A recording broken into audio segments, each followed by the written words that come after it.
Bem, hoje nós vamos passar para vocês o relatório do atentado, que não foi atentado, né, do episódio do senhor o cidadão Francisco Vanderlei Luiz, conhecido como Tio França, que tirou sua vida na tarde do dia 13 agora de novembro, em frente ao STF, o Supremo Tribunal Federal, né, ao lado da estátua em questão. Bem, eu sou João Paulo Guimarães, estou falando direto de São João del Rei, a capital brasileira da liberdade. Aqui é Minas, e Minas é um estado de espírito. Esse é o vídeo 424 da CCI, Comissão Cidadã de Inquérito, criado para chegar à verdade e pacificar a nação brasileira. Vivemos do apoio de vocês através do Pix jpnoticias@gmail.com. E aqui tem o nosso WhatsApp, onde você pode entrar em contato com a gente. Então vamos passar para vocês o nosso relatório sobre o caso do que eles chamam de homem-bomba, né? Um homem que tirou sua vida em frente ao STF, ali na Praça dos Três Poderes, em Brasília. Vamos apresentar ele para vocês e vocês vão chegar à conclusão, junto com a Comissão Cidadã de Inquérito, que não se tratou, né, de atentado, não se tratou de, né, nenhuma coisa contra o Estado Democrático de Direito. Mas vamos entender primeiro, né, o perfil de Tio França. Bem, esse é o Tio França, né, a profissão dele é chaveiro, né, o homem fabrica chaves, quer dizer, ele abre portas, essa foi a profissão dele. Ele veio do sul de Santa Catarina, ficou em Brasília há muito tempo, e ele concorreu a vereador em 2022 pelo partido do PL, numa coligação com o PDT, e o cabeça de chapa, o prefeito, era do PDT, não era do PL, então era uma candidatura de esquerda, e ele saiu candidato a vereador pelo PL, e não foi eleito, e isso aconteceu nas eleições de 2020, há 4 anos atrás, e o PL, o Bolsonaro ainda não era filiado ao PL. Nessa época o PL era um partido, né, como outro qualquer, que ficava ali meio centro, meio às vezes esquerda, porque uma vez fez coligação com o Lula, né, com o PT, junto com a Dilma, junto com o Lula, com o José de Alencar, e depois, em 2021, é que o Bolsonaro entrou no PL. Então, a participação dele no PL não tem nada a ver com o fato dele estar sendo vinculado ao Bolsonaro. Então, a ideia é o seguinte: qual é o perfil de Luiz França, do Tio França? Qual que é o espectro político dele? Porque, pelo que parece, o Tio França não tinha uma inclinação de direita. Ele parecia ser uma pessoa que gostava, né, da política, porque ele estava afiliado a um partido, chegou a ser candidato, mas não parece ser uma pessoa extremista. Pelo contrário. Vamos acompanhar aqui, ó, algumas frases que ele deixou, porque ele foi muito, assim, ele planejou isso, né? Ele planejou a sua morte. A gente vai entender, e vocês vão entender, que ele não fez um atentado contra. Ele planejou a sua morte e ele tinha uma motivação. Ele teve inspiração para fazer esse ato. E nós vamos chegar quem inspirou, né, o Tio França para fazer esse ato de tirar sua própria vida em frente ao STF. Tá certo? Então vamos acompanhar aqui, ó, vamos ver aqui as frases que ele postou e vocês vão me ajudar a analisar. Bem, a primeira postagem dele, ele fez isso dentro de um aplicativo que chama WhatsApp, e era um grupo dele, só ele com ele mesmo. Então ele não tinha ninguém. Então realmente ele estava fazendo isso sozinho.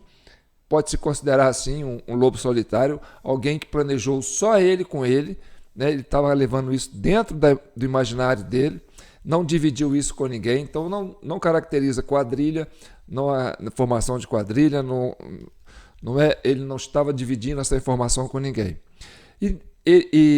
Na véspera, quando ele foi fazer o ato lá em frente o STF, ele postou esses prints dos comentários que ele fez no grupo dele, onde só tinha ele, tá certo? Aquele aplicativo, aquele mecanismo que coloca você, então você só comenta com você, não tem ninguém naquele grupo. Então ele pensava naquele grupo e deixou para colocar isso no dia e na hora que ele foi fazer o ato, né, tirar a sua vida. Para quê? Para colocar público a sua mensagem, a sua intenção, a sua motivação e onde ele pegou inspiração para fazer isso. Então vamos ler. Ele começa assim, ó: vamos jogar? Polícia Federal, vocês têm 72 horas para desarmar a bomba que está na casa dos comunistas de merda. E aí ele cita William Bonner, José Sarney, Geraldo Alckmin, Fernando Henrique Cardoso. Vocês 4 são velhos, cebosos, nojentos. Cuidado ao abrir gavetas, armário, estantes, depósito de materiais, etc. Início, 17 horas e 48 do dia 13 de 11 de 2024. Então, ele postou isso, né, pensando no horário que ele ia tirar sua própria vida. E foi mais ou menos depois desse horário que ele tirou a sua vida, né? Exatamente próximo a esse horário. E o jogo acaba dia 16 de 11 de 2024. Boa sorte. Bem, aqui eu quero chamar a atenção para um problema sério, tá certo? Ele tirou a sua vida. E ele disse que teria bombas na casa dessas 4 autoridades aí políticas, né? E ele não citou Lula, né? Ele não citou Bolsonaro, ele não citou Alexandre de Moraes, não citou ninguém do Supremo, né? Ele fez questão a políticos antigos, né? Geraldo Alckmin é mais recente, mas ele citou José Sarney, Fernando Henrique Cardoso e William Bonner, né? Além do Geraldo Alckmin. Então, ele está mais para a linha de esquerda do PDT mesmo, entendeu? Né? O pessoal do PT, né, que tem uma coisa com os tucanos, né? E o Sarney veio da época do regime militar, ainda, né, veio com aquela coisa junto com o Tancredo, mas o Tancredo morreu, assumiu o Sarney, que era, né, a ala que era, como diz assim, dissidente do regime militar. Então tá, esse é o primeiro comentário que ele deixa. E esse negócio de falar que começa às 48 horas e acaba às 16h11, acaba no dia 16, hoje é dia 15, seria sábado, né? Acaba dia 16. Então vamos ver o que pode acontecer, se ele deixou bomba aí, que se explodir bomba em qualquer lugar do país, né? Alguém pode falar, foi o rapaz que colocou a bomba. Então é complicado, né? Porque ele disse que pode ter bomba e vai acabar dia 16, são 72 horas. Mesmo que não seja ele, alguém põe aquela bomba lá, a bomba explode, vão atribuir isso a ele. Então isso é uma coisa grave que tem que ser observada, tá certo? Agora vamos continuar avançando aqui no próximo pronunciamento dele. Aí, ó, ele fala assim: Bolsonaro e Lula, se vocês amam o Brasil, afastem-se da vida pública. Chega de polarização. Este é o momento de vocês provarem quem vocês são. O povo é um só povo. Então, vamos analisar sobre esse aspecto. Ele cita Bolsonaro, ele cita o Lula. E ele fala sobre amor. Vocês amam o Brasil? Quer dizer, ele pergunta para essas 2 lideranças: vocês amam o Brasil? Afastem-se da vida pública. Ou seja, ele descarta a possibilidade de estar vinculado a qualquer movimento bolsonarista, qualquer movimento ao 8 de janeiro, entendeu? Por quê? Porque ele falou chega de polarização. Então, quando ele diz chega de polarização, né, esse é o momento de vocês provarem quem vocês são. O povo é um só povo. Então, ele tem o mesmo entendimento que a CCI tem, né? A gente sempre termina aqui a nossa explanação, né, mandando uma bênção, né, para todas as famílias brasileiras. A gente não distingue quem que é esse, quem que é aquele. Para nós, somos todos um povo só. E a gente prega a pacificação. Né? A gente prega a pacificação e trabalha para chegar à verdade, porque a verdade ajuda na pacificação. Tá certo? Então, quando ele fala chega de polarização, ou seja, ele é um cara de centro. Ele não é um esquerdista e não é um direitista. Ele está no centro. Alô, partidos do centro. Vocês estão, né, no espectro do homem que suicidou. Ele pensa dentro da prerrogativa que seria um político de centro, que não quer polarização, não quer extremos, ou Bolsonaro ou Lula, ele não quer nenhum dos dois. Então, desvincula-se qualquer tentativa de vinculá-lo a qualquer grupo, ou de esquerda ou de direita, quando ele coloca essa posição. É um pacifista, né? A gente entende ele como um pacifista. Vamos continuar avançando aqui para a gente entender mais o que ele está falando. A mensagem que ele deixou, né? Essa mensagem aqui, ó. Ô pai, o tio França não é um terrorista, né? Quer dizer, ele fez uma espécie de um diálogo entre pai e filho, né? E deixou muitas incógnitas, né? Muitas charadas para ser interpretada. Então vamos lá. O pai, o tio França não é um terrorista, né? Aí o pai fala, eu não sei, meu filho. Não é não. Ele não tinha a Bíblia. Eu não sei, meu filho.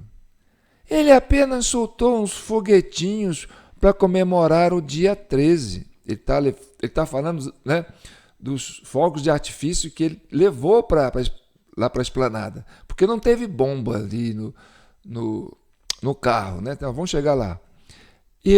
Ele apenas soltou uns foguetinhos para comemorar o dia 13. Ou seja, a criança, o filho, falando com o pai para tentando entender, né, qual que é a do homem que se matou, né? Aí o pai responde, eu não sei, meu filho. Aí ele, ô pai, eu não gosto do número 13, tem cheiro de carniça, igual o cachorro quando morre. Eu não sei, meu filho, eu não sei, meu filho, eu não sei, meu filho. E aí ele ia postar, quer dizer, ele colocou um comentário, ia postar, mas printou o comentário sem postar, que seria, o medo nos aprisiona. Então vamos interpretar essa fala dele. Quando ele diz que não é, né, que a criança diz que ele não é um terrorista, porque ele não tem uma Bíblia, né? A criança fala, ele não tem uma Bíblia. Então o que ele está se referindo? Ele está se referindo ao extremismo da esquerda, que discrimina aqueles que são religiosos, aqueles que, né, que usam na política né, a Bíblia. Por exemplo, pessoas que foram presas no 8 de janeiro carregando uma Bíblia. Então, ele diz, aí o menino falou, pai, ele não é terrorista, ele não tinha uma Bíblia. Olha só, que não se trata de uma pessoa desequilibrada. A gente percebe que ele tem uma intenção bem clara e ele é bem lúcido quando ele faz essas colocações, né? Então, vamos continuar analisando, porque é muito importante a gente entender as mensagens que ele deixou, né, para decifrar essas mensagens.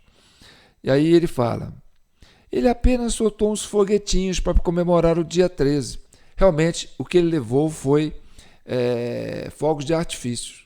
Tanto que quando ele morre lá em frente ao STF, as imagens não mostram nenhuma bomba. Mostra que um fogo de artifício saindo, e como estava chovendo, estava molhado, né? Geralmente a pólvora molha um pouco e aí, né, o fogo de artifício não fica tão eficaz, né? Acaba dando umas falhas. Mas vamos continuar olhando. Aí ele, e o pai, eu não sei, meu filho. E aí ele termina, o menino falando, ô pai, eu não gosto do número 13, tem cheiro de carniça, igual cachorro quando morre. Aí o pai 3 vezes, eu não sei, meu filho, eu não sei, meu filho, eu não sei, meu filho.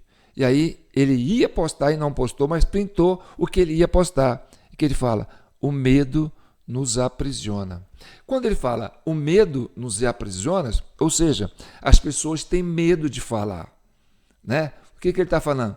Que o poder hoje, que quer censurar, né, que quer impor, que quer prender pessoas porque pensam diferente, né, derrubar perfis, quer dizer, ele faz um questionamento sobre o momento que o Brasil vive, em que aqueles que pensam diferente, né, do poder constituído têm medo de falar, né?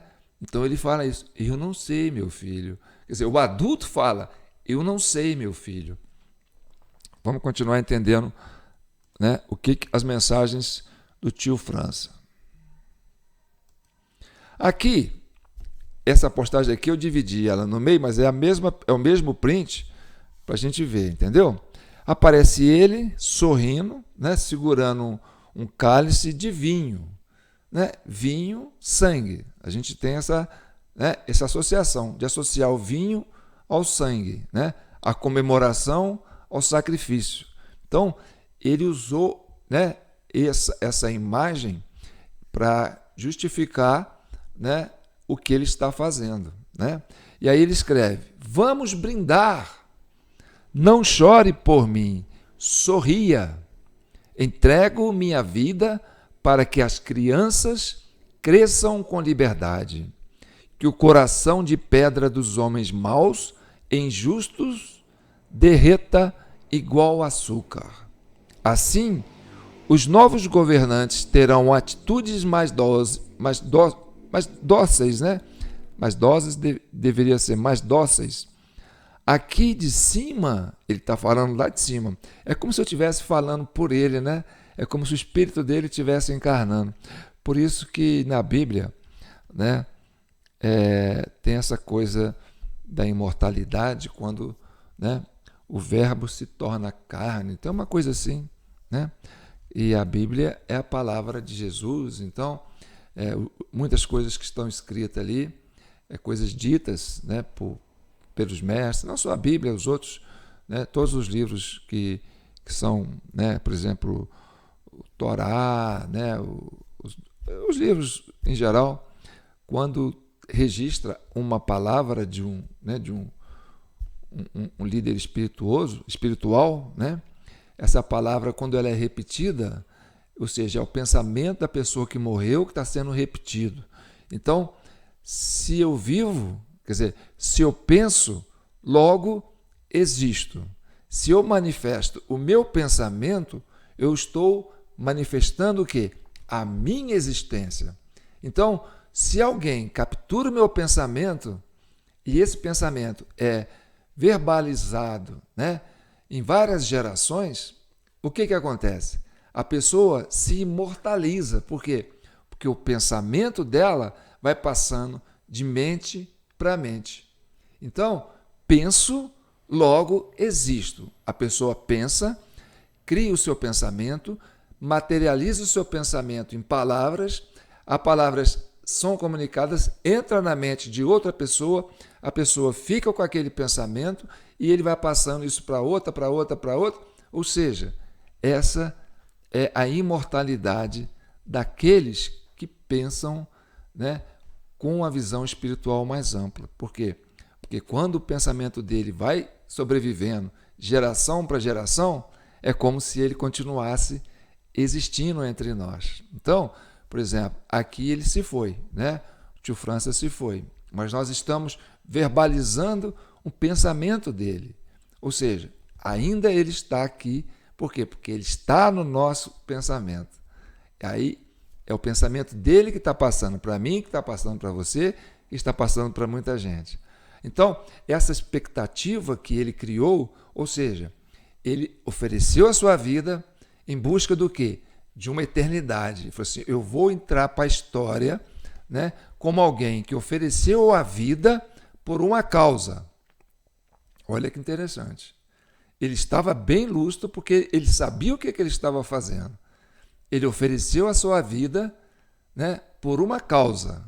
E essa mensagem que ele deixou, e a forma como ele fez, é a forma de dar expansão do seu pensamento, né, para eternizar a sua presença na vida, né, da história do Brasil, e a sua causa, né, e a sua inspiração nós vamos descobrindo aos pouquinhos. Então, ele escreve assim, né? Vamos brindar, não chores por mim, sorria. Entrego minha vida para que as crianças cresçam com liberdade. Que o coração de pedra dos homens maus e injustos derreta igual açúcar. Assim, os novos governantes terão atitudes mais dóceis. Aqui de cima, posso ver claramente as cores do nosso lindo e amado Brasil. Verde, amarelo, azul e branco. Somos uma nação abençoada. E aí ele põe um monte de mãozinha, né? Da pessoa orando, e ele ia postar isso aí, mas ele não posta, ele printa, né? Então, quando ele fala, somos uma nação abençoada, mais uma vez, ele se coloca como um pacifista, né?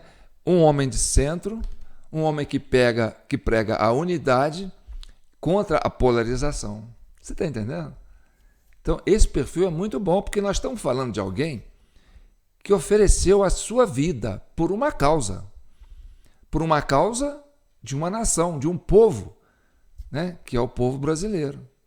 Então, a gente tem que olhar isso aí com um olhar bem atento, porque isso vai entrar para a história, né? As pessoas vão trabalhar narrativas, então tem a polarização, tem aqueles mais radicais, aqueles menos radicais, cada um vai dar uma leitura para o quadro, mas ele deixou a mensagem dele, né? Cada um vai interpretar de um jeito. A Comissão Cidadã de Inquérito, que também prega a pacificação, né? E a verdade, trabalha para quê? Para encontrar a essência desse momento, né? Desse brasileiro, que teve uma coragem. Porque, olha, para você oferecer sua vida por uma causa, oferecer com vontade, tem que ter muita coragem. Ah, tem. Tá certo? Não é qualquer um que faz isso, não. Então, no mais, né, já tenho o meu respeito, porque ele fez isso por uma causa. Vamos continuar entendendo aqui, trabalhar em cima das iniciativas dele. Bem, aqui é uma visita que ele fez no STF, muito antes, né, dele fazer isso, porque ele estava morando em Brasília, e ele entrou no STF. Então, quer dizer, ele tinha uma intenção de chamar a atenção para quê? Para a questão da justiça, né? E deixou esse comentário. Deixaram a raposa entrar no galinheiro. E ele coloca, entre aspas, parênteses, chiqueiro. Ou não sabem o tamanho das presas, ou é burrice mesmo. Provérbios 16, 18, a soberba precede a queda. Bem, interpretar isso aí, para mim, ficou mais difícil. Porque deixaram a raposa entrar no galinheiro. Chiqueiro, ou não sabem o tamanho das presas, ou é burrice mesmo. Será que ele estaria falando, né, dos ministros que assumiram os cargos? Ou será que ele está falando dele, né? Porque ele tinha, né, na ideia dele, quando ele fosse fazer, né, esse suicídio, né, chamar atenção para o STF. Então, ou ele está se referindo aos ministros, ou também pode ser um pouco, né, deixaram eu entrar aqui, eles não sabem do que eu vou fazer, né? Eles não sabem que eu vou expor, né, uma fragilidade dos ministros que estão aqui atualmente como ativos no STF. Essa pode ser uma interpretação, tá certo? Agora vamos continuar avançando para entrar no outro print dele. Bem, então aqui, é a Praça dos Três Poderes. Você tem o Supremo Tribunal Federal e você tem um local, né, aonde ele se sacrificou, local próximo da explosão, perto da Estátua da Justiça. Então, ele colocou a Estátua da Justiça como, né, a referência para ele, né, criar, né, esse evento que onde ele ia tirar a sua vida, né, a causa que ele estava defendendo. Então, vamos entender isso aí. É muito importante essa sequência, entendeu? Porque nós vamos entrar em polêmica aqui, vocês vão me ajudar a entender, tá certo? Vamos lá. Agora vem uma imagem. Aí a imagem do carro, tá certo? Preste atenção. A narrativa que está sendo criada é que o carro explodiu. O carro não explodiu. Você vê que o carro está em perfeito estado. O que explodiu foi os artefatos, né, de fogos de artifício. Né? Se você olhar essas peças redondas aí, ó, ou isso aí é tubo de papelão, ou é tubo PVC, e isso aí são rojões que são jogados para o céu, entendeu? E jogam e faz aquelas coisas, né? Aqueles eventos coloridos, aquela coisa toda. Aí vai soltando um por um. Fop, fop, fop, fop, fop. Aquilo vai subindo, e abre e faz aquele evento lá, tá certo? Esses tijolos, por exemplo, geralmente pode ser usado para cercar os fogos de artifício, fazer tipo uma gavetinha para que ele não saia do lugar, porque a hora que ele solta o fogo, ele joga pressão para baixo, né? Quando ele estoura, ele faz pressão para baixo, então a peça pode movimentar. Para que ela não vire para um lado ou para o outro, esses tijolos ele poderia usar, né, para fazer com que esses fogos jorrassem para cima, tá certo? E a explosão dele, como se deu no momento em que talvez ele não esteja aí, né, pode ter sido acionado através de um controle remoto que ele tinha, né, um detonador que ele tinha, ou ele pode ter preparado essa explosão, né, com, né, aquele fio, né, que vai pegando fogozinho assim, até explodir, e ele deixou o local, deixou o negócio explodir. Porque parece que teve duas explosões, né, em dois momentos. Não sei se esse foi o primeiro ou se o outro foi o segundo, mas teve dois momentos. Ele lá na frente da Praça dos Três Poderes, né, ali em frente ao STF, ele colocou os rojões e tentou explodir. E aí, como estava molhado, o negócio explodiu aí dentro. Então, a única coisa que ficou danificado foi o porta-mala, um pouco da porta, e o resto ficou normal. Se você olhar os bancos lá na frente, ó, eles nem foram empurrados. Então, aquela fumaça que saiu, né, foi dos fogos de artifício que estava aí e que realmente faz essa explosão. Isso explodiu dentro do carro, ou seja, não teve risco de atingir ninguém. Essa porta foi aberta depois que os policiais chegaram, né, porque a porta nem abriu com a explosão dos carros. Apenas assim, quebrou um vidro, aquela coisa toda, né, e deu uma variada de lado, e isso é que aconteceu. Então, o que a gente entende? Ele colocou o carro, colocou os fogos de artifício ali. Eu não sei se ele ia colocar os fogos de artifício para fora, porque estava chovendo, entendeu? Ia explodir isso ali, quer dizer, soltar aqueles foguetes ali. Então a chuva não deixa a gente entender se ele ia utilizar isso, porque fogo de artifício com chuva é complicado, entendeu? Ou se ele resolveu explodir isso dentro do carro mesmo, com o carro fechado. Ou seja, isso não vai atingir ninguém. Então, a ideia dele talvez seja: ninguém tem que ser atingido por esse evento meu, tá certo? Então, ele não estava pensando em matar ninguém. Ele estava pensando em se sacrificar. É um autossacrifício, entendeu? Em tirar sua vida em função de uma causa e criar esse negócio, esse evento de forma pública e bem simbólica, né, para chamar atenção para o que ele está querendo dizer. Tá certo? Então vamos continuar avançando aqui. Vocês estão achando interessante? Então tá. Então aproveita que você está gostando, né? E dá uma curtida aí. E se você não está inscrito no nosso canal, se inscreva no TV Del Rey.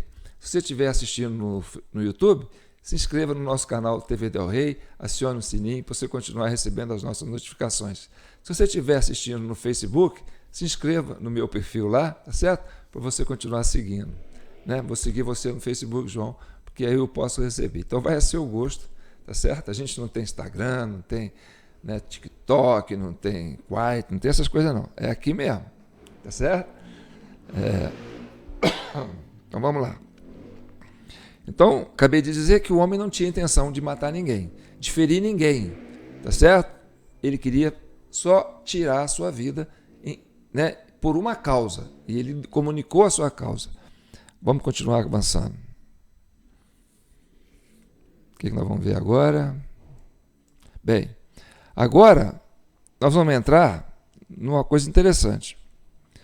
Nós vamos entrar na parte que a polícia vai na casa dele, entendeu? O que tinha na casa dele que faz parte do projeto dele, né? Do objetivo dele, né? Porque ele tinha uma motivação. Agora nós vamos chegar nela. Qual que era a motivação dele? Ele se matou, né? Ele tirou a sua vida por uma motivação, por uma causa, tá certo? E agora a gente vai entender o que motivou ele, porque ele deixou isso escrito no espelho do banheiro. Agora vocês vão entender. Vamos ver. A partir do momento que entra na casa do Francisco, né? Quando se depara com um recado no espelho da casa dele, que ele deixou uma mensagem. E a mensagem, vejam só, a mensagem no espelho é para Débora Rodrigues. Aí ele fala: Débora, por favor, não desperdice batom. Isso é para deixar as mulheres bonitas. Estátua de merda se usa TNT. Fecha aspas. A Débora Rodrigues dos Santos foi presa em março porque escreveu "Perdeu Mané" na estátua da Justiça no Supremo Tribunal Federal. Pra gente, o senhor vai responder às Forças Armadas? O senhor vai deixar o código-fonte ser exposto? O Brasil precisa dessa resposta, ministro. Todo respeito. Por favor, Barroso, responde pra gente. Perdeu, Mané, numa mola. É sério. Não isso não, ministro. O Brasil defende. O Brasil defende essa... Bem, por que eu quis reviver essa cena? Porque o tio França focou na estátua do Supremo. Então, quando ele escreve no espelho dele, citando a estátua do Supremo, e fala, né, sobre a Débora Rodrigues, ele manda uma mensagem para Débora Rodrigues. Então, olha bem, ele sabia que depois que ele morresse, o pessoal ia atrás das coisas dele. E o primeiro lugar que eles iam era na casa dele, para ver o que tinha, se tinha, né, se ele tinha ligação com outras pessoas, se aquilo era realmente um movimento, né, de um grupo terrorista e tal. E deram de cara com uma mensagem no espelho. Então, ele criou o evento, ele se matou, né, em frente à estátua e falou: ó, eles vão chegar lá e vão ler uma mensagem no espelho e isso vai virar notícia. E a mensagem é para Débora Rodrigues dos Santos, que escreveu "Perdeu Mané" na estátua, tá certo? E aí ele diz para ela: olha, não use o seu batom para isso.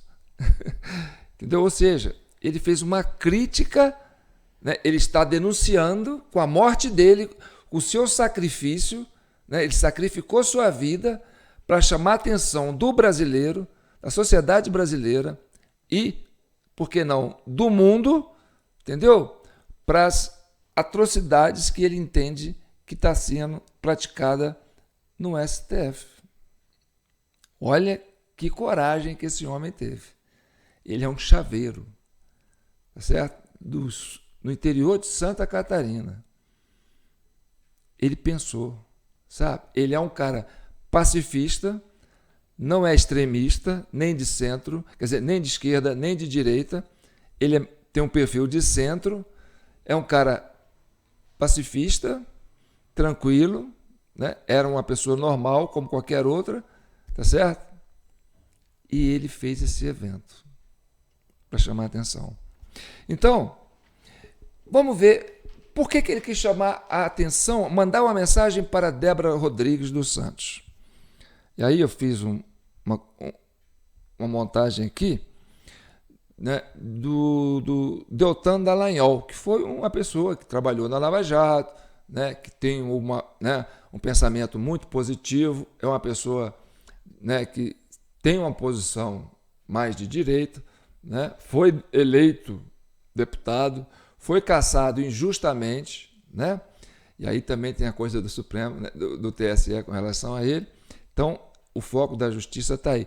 Mas vamos entender por que o França chamou a atenção para Débora Rodrigues dos Santos. Vocês vão conhecer mais sobre ela agora, tá certo? Então vamos lá. Comissão Cidadã de Inquérito apresenta para você a Débora Rodrigues dos Santos. Moraes mantém mãe de 2 crianças presa por 14 meses sem denúncia. E isso é o texto do Deltan Dallagnol que eu tirei do Facebook dele, tá?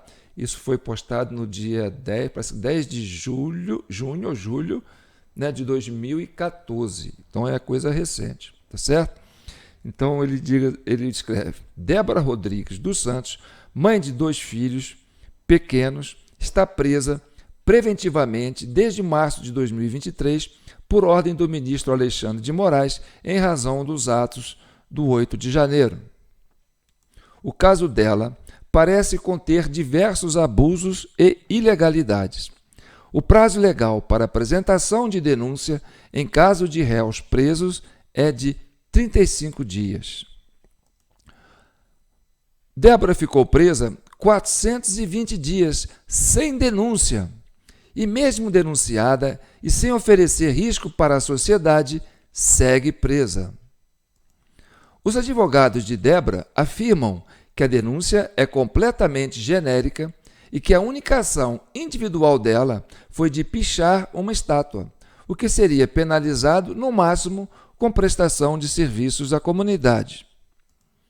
A denúncia da PGR, Procuradoria-Geral da República, diz que Débora pichou a estátua do STF com batom, onde escreveu "Perdeu Mané", que é a frase...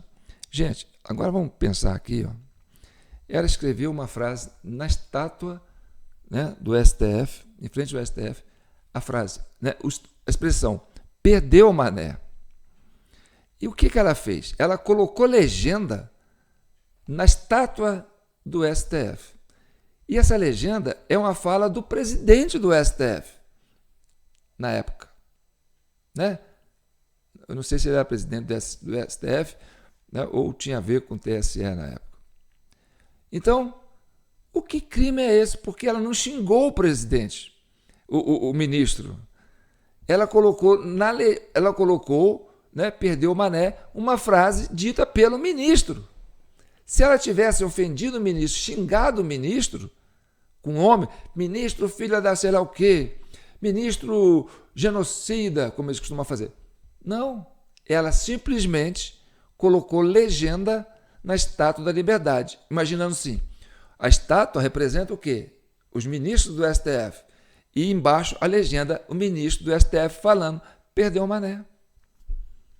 Se você viu ali o vídeo mostrando. Então, presta bem atenção no que nós estamos falando. E aí, por que o tio França chamou atenção para esse detalhe? Ele quer que o mundo veja esse caso. Entendeu? Então, vamos continuar avançando. O STF também está violando o direito de Débora de responder ao processo em prisão domiciliar em razão dos seus filhos pequenos, conforme garante o artigo 318 do processo do Código Processual Penal. O STF está, inclusive, violando seus próprios precedentes, já que o tribunal concedeu habeas corpus coletivo em 2018 para conceder prisão domiciliar para as presas preventivas que tinham filhos de até 12 anos de idade. O advogado relata que já foram feitos 8 pedidos de prisão domiciliar, mas todos foram negados pelo STF sem cabimento. Os pedidos de prisão domiciliar só poderiam ser negados se Débora houvesse praticado os crimes com violência ou grave ameaça ou contra seus filhos, ou em razão de outra excepcionalidade, o que não é o caso. A família de Débora é apenas mais uma das milhares de famílias do 8 de janeiro que pedem socorro diante dos abusos cometidos pelo STF. Bem, esse é o texto do Deltan Dallagnol, uma pessoa, né, que tem formação em direito, né, trabalhou muito, né, na força-tarefa da Lava Jato, no período que teve aquelas prisões, né, e depois acabaram com as prisões, e aí cassou os direitos políticos dele. Então, essa inversão, né, que está criando esse mal-estar coletivo é que faz com que pessoas de bom senso, porque eu acredito, né, que o tio França, ele não tirou sua vida à toa, né, nem talvez tinha uma depressão aí de ver crianças, né, ficar sem os pais, ficarem órfãs de seus pais, da sua mãe, crianças pequenas, né, porque ela foi presa porque ela escreveu com um batom para ficar, ia condenada, acho que é 17 anos, né, de prisão. Então, esse fato eu entendo da seguinte forma, não sei se você concorda comigo, você pode comentar aí no caso, né? A gente vê aí o pessoal falando que agora não tem anistia, essas coisas todas, e papapá. Quem inspirou o... Deixa eu melhorar aqui que está dando o microfone aqui, peraí. Quem inspirou o tio França a cometer esse suicídio, né, como uma forma de mártir, né? Ele quis ser mártir por uma causa. Quem inspirou isso foi as ações de Alexandre de Moraes. Não foi as ações de Bolsonaro. Foi as ações do ministro Barroso. Não foi as ações, né, do pessoal da direita. Você está entendendo? O que motivou ele deixou bem evidente no enunciado que ele fez ali, falou: olha a injustiça que vocês estão fazendo com o povo brasileiro, com os filhos, as gerações futura desse povo brasileiro.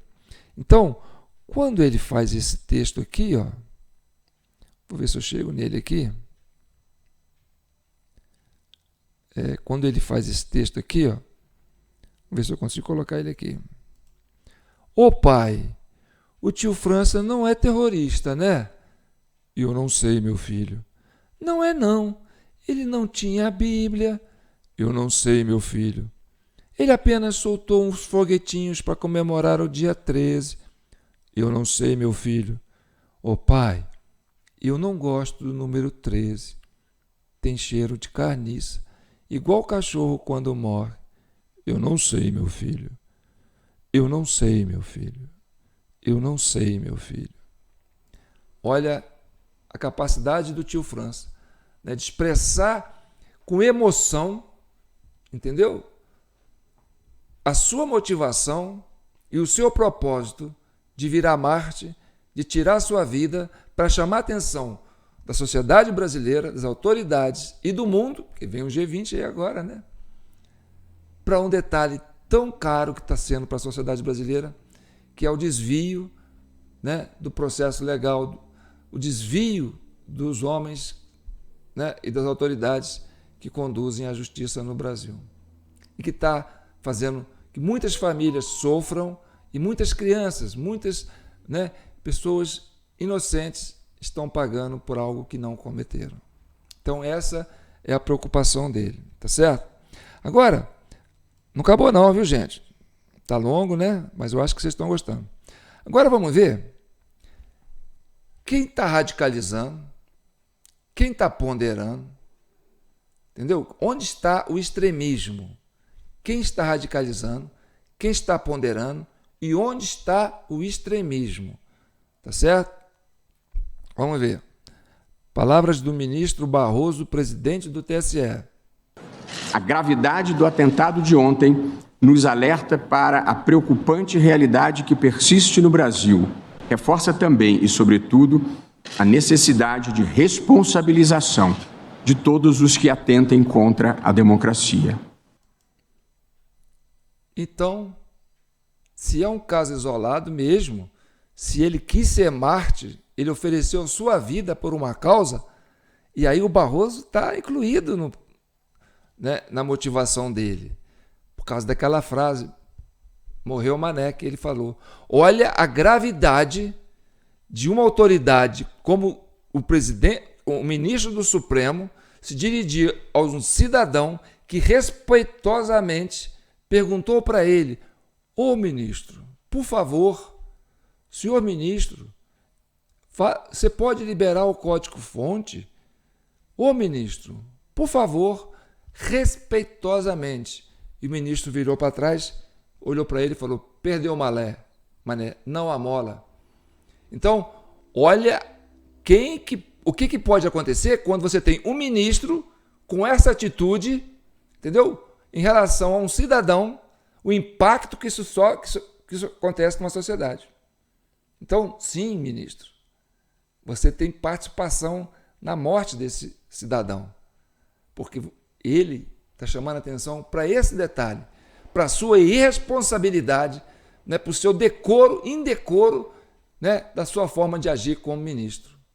E ainda depois de um tempo, vai numa plenária de estudantes da Uni e fala: nós derrotamos o bolsonarismo. Então, meu amigo, se existe radicalismo nesse país, não está na prática desse cidadão, que é um pacifista, que é um homem que não quer a polarização, que é um homem de centro e que jogou sua vida fora para chamar atenção para esses abusos e para esses desvios de conduta desses magistrados. Agora vamos ouvir a opinião do ministro Alexandre de Moraes sobre esse episódio. Ontem é uma demonstração de que só é possível e é necessária a pacificação do país, mas só é possível essa necessária pacificação do país com a responsabilização de todos os criminosos. Não existe possibilidade de pacificação com anistia a criminosos. O criminoso anistiado é um criminoso impune. E a impunidade vai gerar mais agressividade, como gerou ontem. Viu para onde está a radicalização? É um discurso extremista. O homem está falando da impunidade. Ora, esse Supremo descondenou autoridades, presidente, né, políticos, empresários de crimes, de roubo nunca antes visto na história desse país ou no mundo, o tanto que tiraram do dinheiro público, que a Lava Jato prendeu, e que vocês, ministros do STF, inocentou todos eles, inclusive tirou um deles da cadeia para fazê-los virar presidente. E é assim que você prega a pacificação? Prenderam pessoas inocentes que simplesmente usaram um batom para escrever o nome, escrever a expressão perdeu o Mané, que é uma frase dita pelo seu par aí do ministério.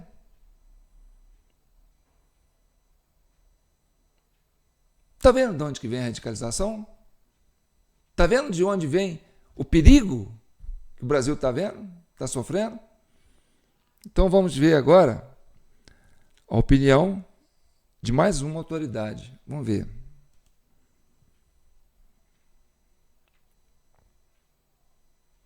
Há algum vírus que adoeça pessoas, instituições até, ou qualquer forma de atuação, não comprometa, não contamine a saúde democrática das instituições no Brasil, da sociedade brasileira.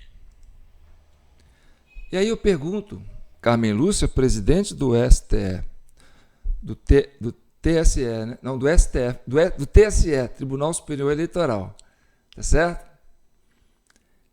Ele escolheu aí o Supremo, porque ele quis apontar, ele tirou a sua vida, esse vírus que está contaminando a sociedade, que você se referiu, né? Ele está sendo germinado aonde? dentro do Supremo, porque foi aí que ele foi tirar a vida dele. Ele não foi matar ninguém. Ele foi se oferecer, ofereceu a sua vida por uma causa, para que a sociedade entenda os abusos que vocês estão cometendo. Que vocês tenham a capacidade, né, de se mexerem e de perceberem a gravidade do problema que está gerando no seio da sociedade brasileira, né, que é o desvio do processo, do devido processo legal, da aplicação de justiça, a justiça verdadeira, a justiça divina, não é a justiça dos homens, a justiça dos maus homens, a injustiça. Então, esse vírus que está contaminando parte da sociedade e pessoas que preferem oferecer sua vida para defender essa causa, porque é uma coragem a pessoa oferecer a vida. Tá certo? E vocês, quando fazem pronunciamento com relação a um episódio como esse, vocês leem. Vocês escrevem um texto e leem, porque se for falar no imprevisto, no improviso, vocês correm o risco de pisarem na bola, né? Então, mais uma autoridade falando.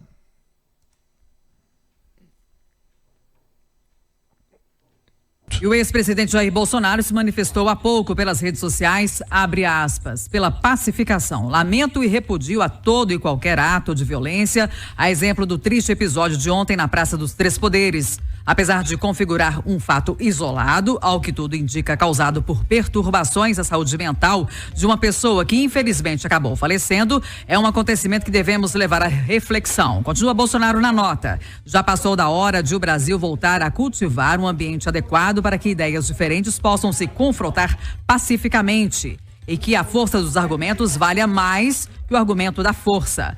A defesa da democracia e da liberdade não será consequência enquanto não se restaurar no nosso país a possibilidade de diálogo entre todas as forças da nação. E as instituições têm um papel fundamental na construção desse diálogo e desse ambiente de união. Por isso, apelo a todas as correntes políticas e aos líderes das instituições nacionais para que, neste momento de tragédia, considerem os passos necessários para avançar na pacificação nacional. Quem vai ganhar com isso não será um ou outro partido, líder ou facção política, vai ser o Brasil, fecha aspas, nota do ex-presidente Jair Bolsonaro. Bem, então agora, vendo o discurso do ex-presidente Jair Bolsonaro, eu não vejo radicalização. Eu vejo um homem preocupado com a pacificação, um homem preocupado com o diálogo, um homem preocupado em defender as instituições. Um homem que se posiciona no centro político. Ah, mas ele é de direita, ele é... Não, ele se posicionou. Você teve a posição do Alexandre de Moraes, você teve a posição do ministro Barroso, você teve a posição da Carmen Lúcia e você teve a posição do ex-presidente Jair Messias Bolsonaro. Então, esse rapaz, esse tio França, que tirou a vida dele, e aí eu vamos terminar com ele aqui. Esse tio França, que tirou a vida dele por uma causa, ele não é de esquerda, ele não é de direita, ele é de centro, ele é pacifista. Então, a coragem desse homem, né, que ofereceu sua vida por uma causa, pelo bem da sociedade, ele está chamando a atenção para a pacificação.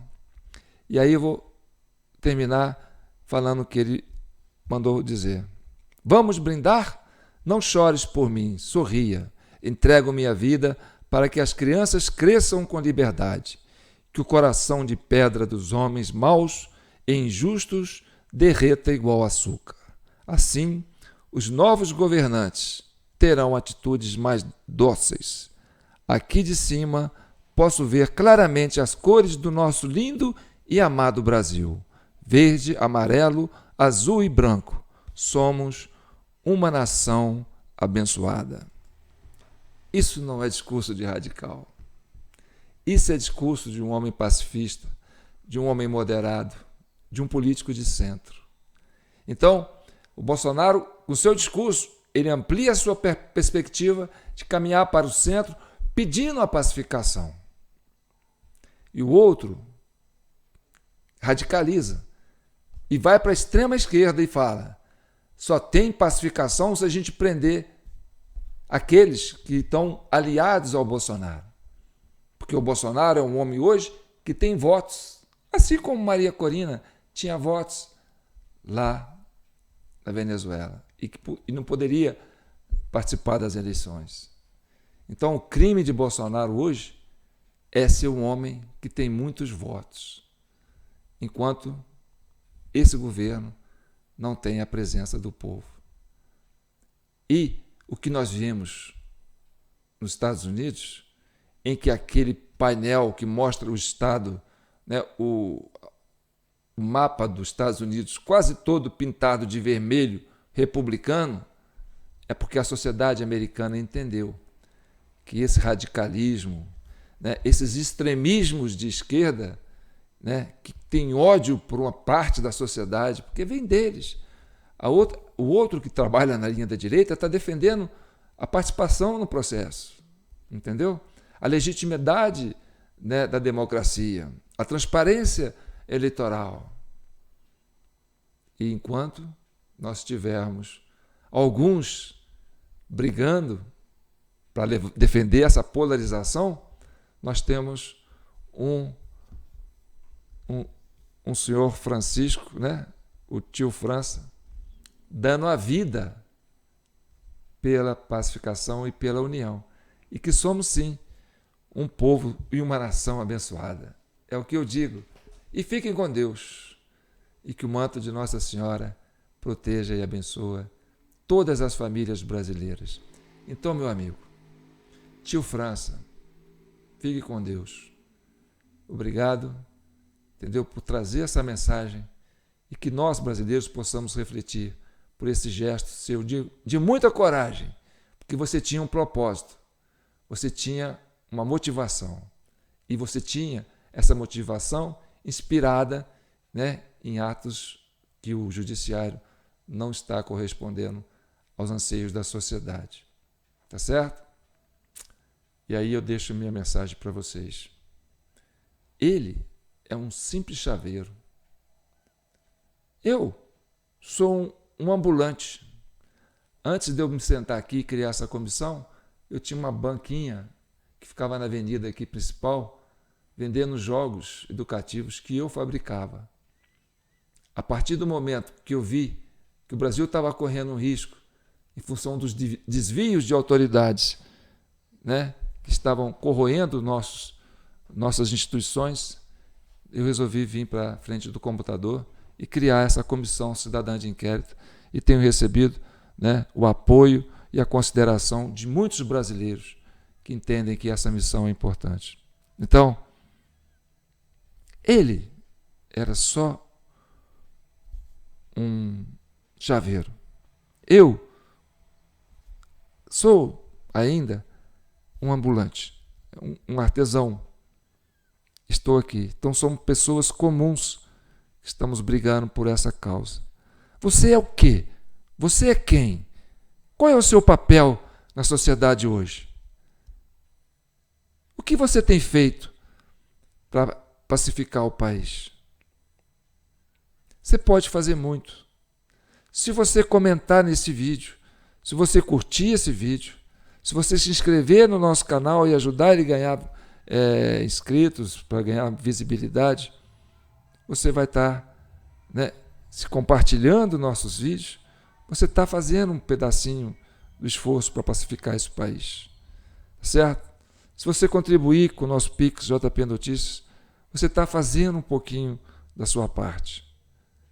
Então, não estou aqui enaltecendo a atitude do Francisco, que tirou sua vida para isso. Mas eu estou reconhecendo a coragem desse homem, que se colocou como mártir por uma causa, pela causa da sociedade brasileira, dessa nação brasileira, abençoada, como ele diz. Fiquem com Deus. e que o manto de Nossa Senhora proteja e abençoe todos vocês.